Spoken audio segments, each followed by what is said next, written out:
Well, Michigan has crossed a sobering new milestone tonight in the COVID-19 pandemic. It has taken an incredible toll since March of 2020. New numbers from the health department show we have now lost more than 40,000 people due to COVID deaths. That is more than the most recent population estimate for the entire city of Lincoln Park. 7 Action News reporter Brett Cass joins us tonight with a story of heartbreak and hope that the worst may be over.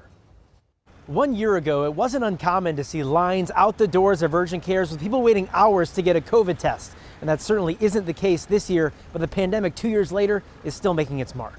Every day was different for him. He did a bunch of cool stuff. He met a lot of cool people. He was a great dad to me, my brother and sister. Wednesday marks 2 years to the day that Natasha Rostovsky lost her father, Lupcho.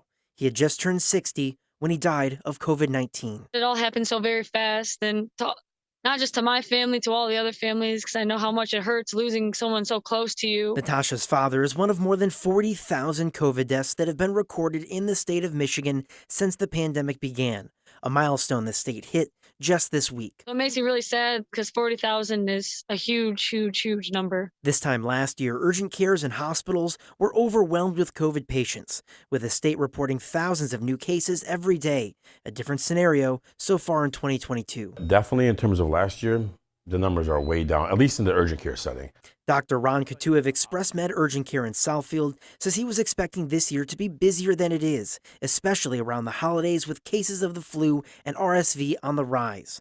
But so far, illnesses pale in comparison to the COVID spike last winter. I mean, last year at this time, the lobby would have 25 people in it.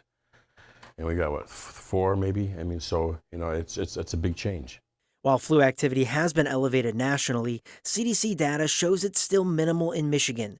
Dr. Coutu hopes it stays that way as people begin gathering for the holidays.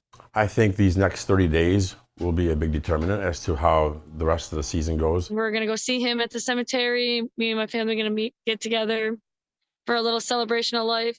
As for Natasha, this week will be about remembering her dad, one of 40,000 Michiganders now lost during the pandemic that will never be forgotten. We're all proud to be his kids, and I know all my other family members proud to have him in our family too. It was awesome.